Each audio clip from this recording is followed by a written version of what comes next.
আসসালামু আলাইকুম। জানিয়ে দিব এই মুহূর্তে হাতে পাওয়া সর্বশেষ ভয়ঙ্কর কিছু আন্তর্জাতিক আপডেট। বাংলা সংবাদ শুরুতেই থাকছে সংবাদ শিরোনাম।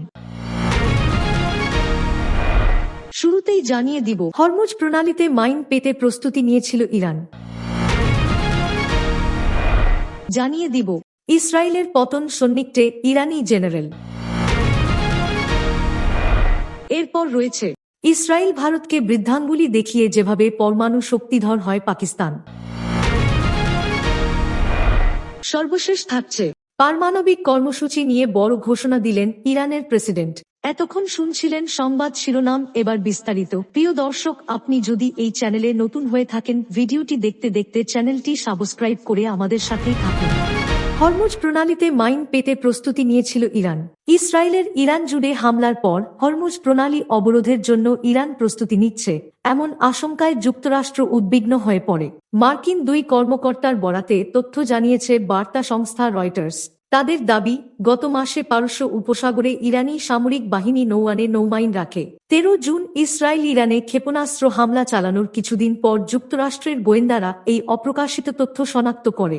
যদিও হরমুজ প্রণালীতে এই মাইনগুলো এখনও স্থাপন করা হয়নি, তবে তেহরানের এমন পদক্ষেপ বিশ্বের ব্যস্ততম এই বাণিজ্যিক রুট বন্ধ করার প্রস্তুতির ইঙ্গিত দেয়। এতে মধ্যপ্রাচ্যে চলমান উত্তেজনা আরও বেড়ে যেত এবং বৈশ্বিক বাণিজ্যে বড় ধরনের প্রভাব পড়ত।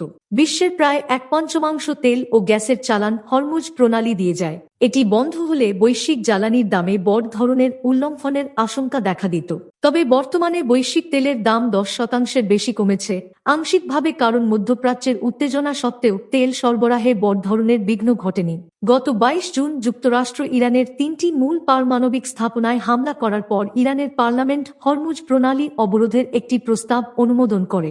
যদিও এটি বাধ্যতামূলক ছিল না, চূড়ান্ত সিদ্ধান্ত নেওয়ার ক্ষমতা ইরানের সুপ্রিম ন্যাশনাল সিকিউরিটি কাউন্সিলের হাতে ছিল। ইরান অতীতে একাধিকবার প্রণালী বন্ধের হুমকি দিলেও কখনো তা বাস্তবায়ন করেনি। রয়টার্স জানিয়েছে, কবে নাগাদ ইরান মাইনগুলো লোড করেছে তা সঠিকভাবে জানা যায়নি। এও অজানা যে পরে সেগুলো সরিয়ে নেওয়া হয়েছে কিনা। যুক্তরাষ্ট্র কিভাবে মাইন লোড করার তথ্য পেয়েছে তা জানানো হয়নি। তবে সাধারণত স্যাটেলাইট চিত্র, গোপন মানব উৎস বা উভয়ের মাধ্যমে এ ধরনের গোয়েন্দা তথ্য সংগ্রহ করা হয়। হরমুজ প্রণালী ওমান এবং ইরানের মধ্যে অবস্থিত, যা পারস্য উপসাগরকে ওমান উপসাগর ও আরব সাগরের সঙ্গে যুক্ত করেছে। প্রণালীর সবচেয়ে সরু অংশ 21 মাইল চওড়া এবং উভয় পাশে মাত্র 2 মাইল প্রশস্ত শিপিং লেন রয়েছে। সৌদি আরব, সংযুক্ত আরব আমিরাত, কুয়েত ও ইরাক তাদের তেলের বেশিরভাগ রপ্তানি এই প্রণালী দিয়ে করে। ইসরায়েলের পতন সন্নিগ্ধে ইরানি জেনারেল। ইসরায়েলের দখলদার শাসন ব্যবস্থা ও প্রধানমন্ত্রী বেনিয়ামিন নেতানিয়াহুর মৃত্যু অনিবার্য বলে মন্তব্য করেছেন ইরানের একজন শীর্ষ জেনারেল। তিনি হুঁশিয়ারি উচ্চারণ করে বলেন, শত্রুরা আর কোনো ভুল করলে তাদের সব স্বার্থ ও ঘাঁটি আরও বড় বিপদের মুখে পড়বে। এক প্রতিবেদনে এ খবর দিয়েছে মেহর নিউজ।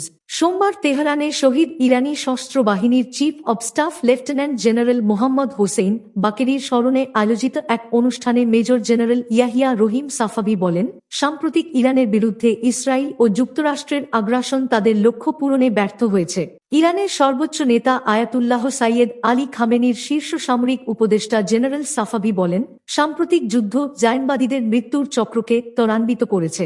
তিনি বলেন, জায়নবাদী শাসন ব্যবস্থা এবং নেতানিয়াহুর পতন এখন সময়ের ব্যাপার। তিনি আরও জানান, শত্রুর অনুরোধে সাময়িক যুদ্ধবিরতি যুদ্ধ থামালেও ইরান শত্রুদের স্বার্থ, কাঠামো, ঘাঁটি এবং তাদের অঞ্চলের বাহিনী সম্পর্কে স্পষ্ট ধারণা রাখে। জেনারেল সাফাভি বলেন, ইসলামী বিপ্লবী গার্ড বাহিনী IRGC এর ক্ষমতা মধ্যপ্রাচ্যের সীমানা ছাড়িয়ে গেছে এবং শত্রুদের সব ঘাঁটি ইরানের হাজার হাজার ক্ষেপণাস্ত্রের টার্গেট ডাটা ব্যাংকে রয়েছে। তিনি হুঁশিয়ারি দিয়ে বলেন, শত্রুরা আর কোনো ভুল করলে বা হিসাবের ভুল করলে তাদের সব স্বার্থ ও ঘাঁটি আরও বড় হুমকির মধ্যে পড়বে এবং ইরান আরও কঠোর প্রতিক্রিয়া জানাবে। প্রসঙ্গত, 13 জুন ইসরায়েল বিনা উস্কানিতে ইরানের বিরুদ্ধে যুদ্ধ শুরু করে। এতে ইরানের পারমাণবিক, সামরিক ও আবাসিক স্থাপনায় বিমান হামলা চালানো হয়, যাতে শীর্ষ সামরিক কর্মকর্তা, পারমাণবিক বিজ্ঞানী সহ 930 জনের বেশি মানুষ শহীদ হন। এর পরপরই ইরানি বাহিনী পাল্টা হামলা শুরু করে। ইসলামী বিপ্লবী গার্ড বাহিনীর aerospace force operation true promise 3 এর অংশ হিসেবে ইসরায়েলের দখলকৃত ভূখণ্ডের বিভিন্ন শহরে 22 দফা পাল্টা ক্ষেপণাস্ত্র হামলা চালায়। এতে ব্যাপক ক্ষয়ক্ষতি হয়। 24 জুন কার্যকর হওয়া এক যুদ্ধবিরতিতে লড়াই স্থগিত হয়েছে। ইসরায়েল ভারতকে বৃদ্ধাঙ্গুলি দেখিয়ে যেভাবে পরমাণু শক্তিধর হয় পাকিস্তান, পশ্চিমা বিশ্বের চোখের বালি ছিলেন তিনি। সেটা সাবেক সিআইএ পরিচালক জর্জ টেনেট বা মোসাদের সাবেক প্রধানের কথাতেই পরিষ্কার। টেনেটের চোখে তিনি ছিলেন ওসামা বিন লাদেনের মতোই বিপজ্জনক। মোসাদের সাবেক প্রধান সাপ্তাহে সাবিত আফসোস করেছিলেন কেন তাকে হত্যা করা হয়নি এই বলে। পশ্চিমের এমন ক্ষোভের কেন্দ্রে থাকা ব্যক্তিটি পাকিস্তানের পরমাণু বিজ্ঞানী ড আব্দুল কাদির খান। ঘটনার শুরু 1970 দশকে। ভারত 1974 এর 18 মে স্মাইলিং বুদ্ধ নামের পারমাণবিক পরীক্ষা চালায়, যার ফলে দক্ষিণ এশিয়ায় শক্তির ভারসাম্য ভেঙে পড়ে। সীমানার ওপারে পাকিস্তানের ভেতরেও শুরু হয় তীব্র প্রতিক্রিয়া। ভারতের পারমাণবিক পরীক্ষার জবাবে পাকিস্তানের তৎকালীন প্রধানমন্ত্রী জুলফিকার আলী ভুট্টো তো ঘোষণাই দিয়ে বসেন যে কোনো মূল্যে পারমাণবিক বোমা তৈরি করবে তার দেশ। বলেন, প্রয়োজনে ঘাস খাব, কিন্তু পরমাণু বোমা বানিয়েই ছাড়ব।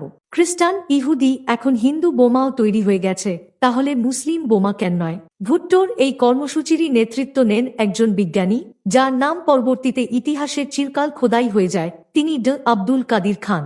আব্দুল কাদির খান বা সংক্ষেপে কিউ খান 1936 সালে ব্রিটিশ ভারতের ভোপালে জন্ম নেন। তার পরিবার পরে দেশ ভাগের সময় পাকিস্তানে চলে আসে। করাচি বিশ্ববিদ্যালয়ে বিজ্ঞান শাখায় পড়াশোনা শেষ করে উচ্চশিক্ষার জন্য পাড়ি জমান ইউরোপে। জার্মানির বার্লিনে মেটালার্জি ইঞ্জিনিয়ারিং পড়েন এবং নেদারল্যান্ডসের ডেলফটে ইউরেনকো নামের একটি পারমাণবিক কোম্পানিতে কাজ শুরু করেন। ইউরেনকোতে কাজ করার সুবাদে বিশ্বসেরা সেন্ট্রিফিউজ প্রযুক্তি তার হাতে আসে, যা ইউরেনিয়াম সমৃদ্ধ করতে ব্যবহৃত হয়। 1974 সালে ভারতের প্রথম পারমাণবিক বোমার পরীক্ষা স্মাইলিং বুদ্ধ চালানোর পর পাকিস্তানের প্রধানমন্ত্রী যখন আনুষ্ঠানিকভাবে পারমাণবিক অস্ত্র কর্মসূচি হাতে নিলেন, তখনই নেদারল্যান্ডসের ইউরেনকোতে থাকা কিউ খান পাকিস্তানে ফিরে আসার সিদ্ধান্ত নেন। পারমাণবিক কর্মসূচি নিয়ে বড় ঘোষণা দিলেন ইরানের প্রেসিডেন্ট। ইরানের প্রেসিডেন্ট মাসুদ পেজেশকিয়ান আন্তর্জাতিক আণবিক শক্তি সংস্থা আইএ সঙ্গে সহযোগিতা স্থগিত করে একটি নতুন আইন অনুমোদন করেছেন। গত মাসে ইসরায়েল ও যুক্তরাষ্ট্রের সঙ্গে 12 দিনের যুদ্ধে ইরানের গুরুত্বপূর্ণ পারমাণবিক স্থাপনাগুলোর ওপর হামলার পর জাতিসংঘ পারমাণবিক পর্যবেক্ষক সংস্থার সঙ্গে উত্তেজনা চরমে পৌঁছায়। ইরানি রাষ্ট্রীয় টেলিভিশন জানায়, মাসুদ পেজেশকিয়ান আন্তর্জাতিক আণবিক শক্তি সংস্থার সঙ্গে সহযোগিতা স্থগিতের আইন অনুমোদন করেছেন। খবর আল জাজিরার। কয়েকদিন আগেই ইরানের পার্লামেন্ট একটি প্রস্তাব পাস করে যাতে আইএর সঙ্গে সহযোগিতা স্থগিতের আহ্বান জানানো হয়। প্রস্তাব অনুযায়ী এখন থেকে আইএ পরিদর্শকদের ইরানের পারমাণবিক স্থাপনায় প্রবেশের জন্য দেশের জাতীয় নিরাপত্তা পরিষদের অনুমোদন প্রয়োজন হবে। এর আগে ইরানের পররাষ্ট্রমন্ত্রী বলেন, আইএ প্রধান রাফায়েল গ্রোসি, যিনি ইসরায়েল ও যুক্তরাষ্ট্রের হামলার নিন্দা জানাননি, এখন আর ইরানে প্রবেশ করতে পারবেন না। গ্রোসি সম্প্রতি যুদ্ধকবলিত ইরানের পারমাণবিক স্থাপনাগুলো পরিদর্শনের আবেদন জানালেও ইরান তা প্রত্যাখ্যান করেছে। ইরানের পররাষ্ট্রমন্ত্রী আব্বাস আরাকচি বলেন, এ পরিদর্শনের চেষ্টা অর্থহীন এবং কূটকৌশল। এদিকে কায়হান নামের একটি পত্রিকা দাবি করেছে, গ্রোসি একজন ইসরায়েলি গুপ্তচর এবং তার মৃত্যুদণ্ড হওয়া উচিত। যদিও ইরান সরকার বলেছে, আইএ প্রধান বা সংস্থার কর্মীদের প্রতি কোনো হুমকি দেওয়া হয়নি। 12 দিনের যুদ্ধে ইসরায়েলের হঠাৎ হামলায় ইরানের পারমাণবিক ও সামরিক স্থাপনাগুলো ব্যাপকভাবে ক্ষতিগ্রস্ত হয় এবং বেশ কয়েকজন শীর্ষ সামরিক কর্মকর্তা ও বিজ্ঞানী নিহত হন।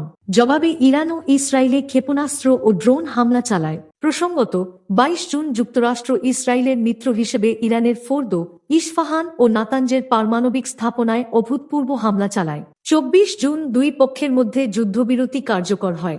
ইরানের বিচার বিভাগের মুখপাত্র আসগার জাহাঙ্গীর জানান, ইসরায়েলি হামলায় অন্তত 935 জন নিহত হয়েছেন, যাদের মধ্যে 132 জন নারী ও 38 জন শিশু।